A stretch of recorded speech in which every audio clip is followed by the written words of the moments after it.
Okay, this is an introduction to Kids Quilts, and Kids Quilts is the primary charity activity under Undercover Quilters.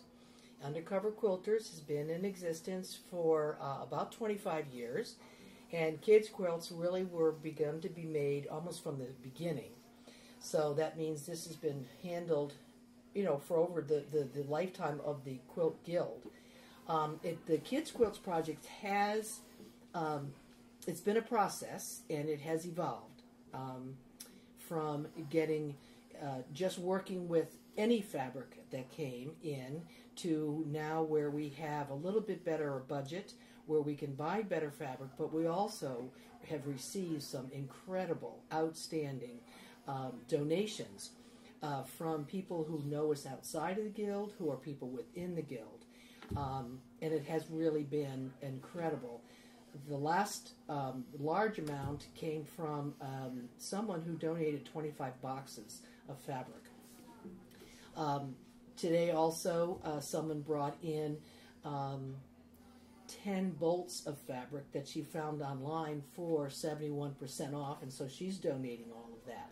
So this is how we can make this work. Our fundraising goes to buying the batting, pretty much. Okay, now the backing is what we put on the backs of the quilts, and sometimes we use the fabric itself that we make the quilts from, but what we really prefer is to use flannel for the quilts. And we can either buy some, or most of the time it's donated by Guild members.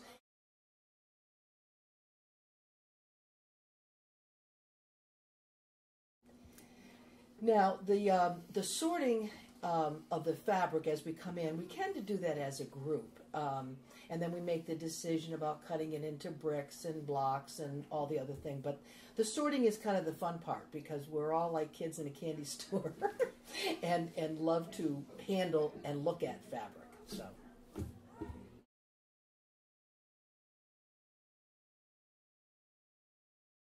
Now the cutting of the fabric gets doled out to also members within the committee.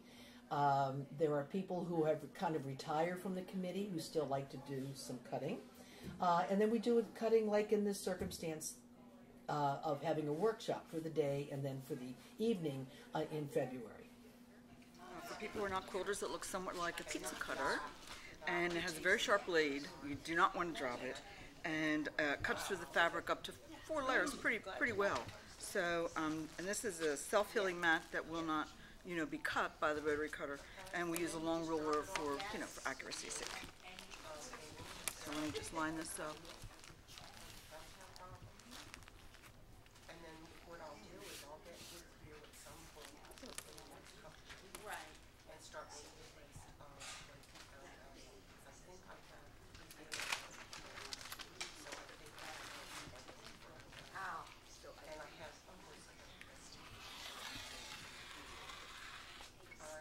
and see what else they do.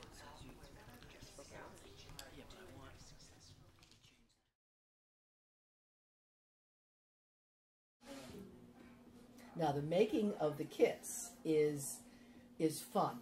It's challenging, and it gets more tiring than you realize, because you're counting and thinking, and there's just so many choices to make when you're making up the kits.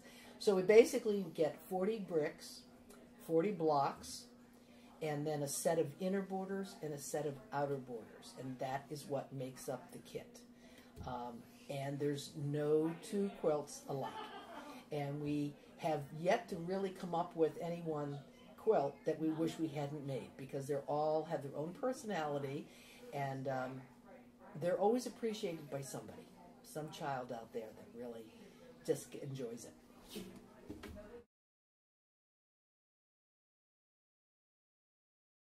Some people call it flagging, some people call it chaining, and it's because that's what it looks like. So now I can take 2 of these.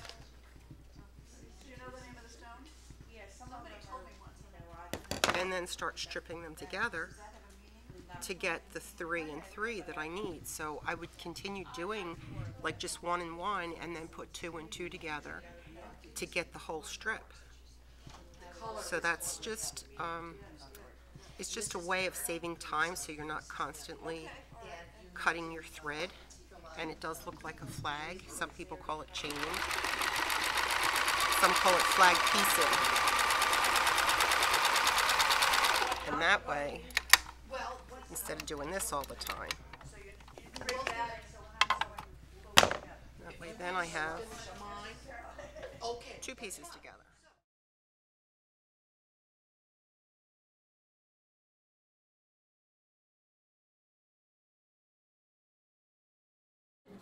Now, the pressing is another one of these circumstances where everybody has an opinion about how it should be done. Some of us press at the very end, some of us press as we go along, but the pressing is really what makes the quilt look like at the finished product. And so there are right ways and wrong ways to do it. Your timing might be different, but the pressing is always the light to the dark. You always press when you get the quilt done. You always press the seams down, and then the borders are always pressed out. So. I'm measuring border pieces. So I have to piece, this fabric isn't long enough, I have to sew some short pieces on it. So that's what I'm going to do. So I'll work with the other dimension, and then I'll have short pieces left over from the strip.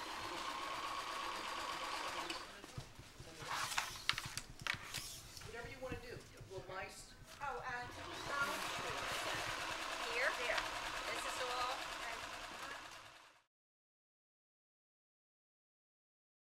Here. How many what? How many members of the guild are there? Whoops. What do we have now? About 50? We have about Well, that's how many show up. yeah. The meetings, our membership is closer to 80. Oh, it's gone up though, right? Yeah. Yes. And then I'll stop here. And you meet Okay. once a month? Bought it for $81. So that leaves About it, but the batting is so big. the opening. that I wasn't Remember, we talked Okay. about it, and I couldn't remember.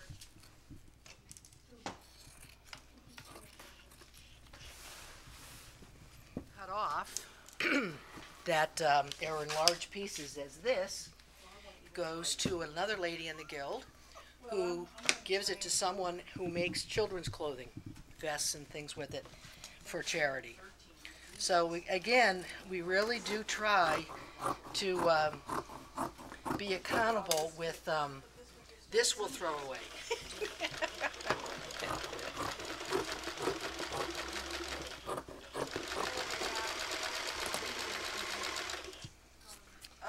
It's trimmed.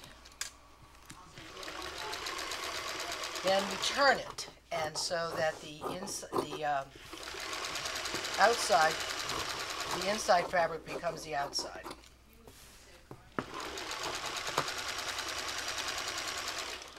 That we left, and you reach in and you get the tail end. And I'm pushing the corner out as best I can to get that sharp edge. So I get my 2 corners. So we got 1 corner, and here's the next corner through that hole.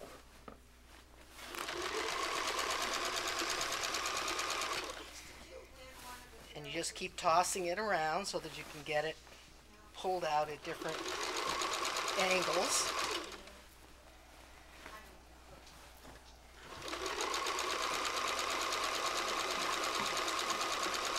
Without stressing that hole out too much, that opening. And you come to this part, and again, you just push the corners out.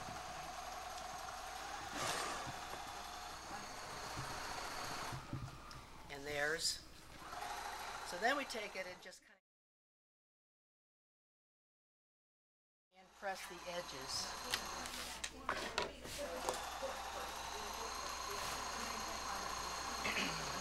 Turn it down and over, and then we pin it. Different ones of us do it differently.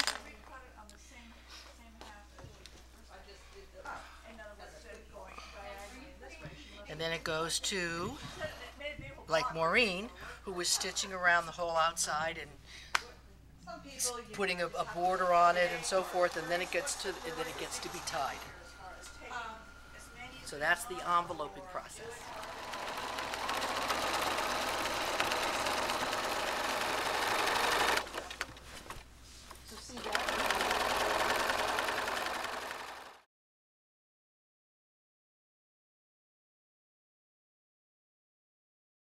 So then to really get the quilt done to the point that I can then give them out or disperse them, they need to be tied or quilted so that you are having either a piece of embroidery floss or thread go from the front of the quilt to the back of the quilt, holding it together so that the batting doesn't move around too much.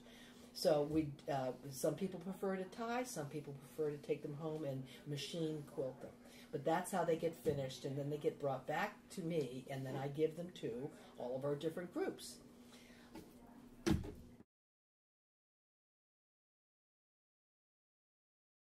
The groups that we give to, we consider it a real privilege to be serving the children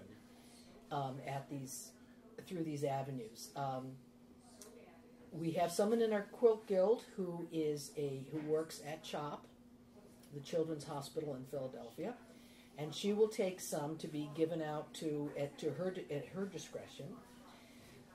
We also give quilts to Pathways that are delivered to basically during holidays and so forth, but there might be other times, disaster relief or whatever, that they might be given out. Our big one is Presbyterian Children's Village, and they have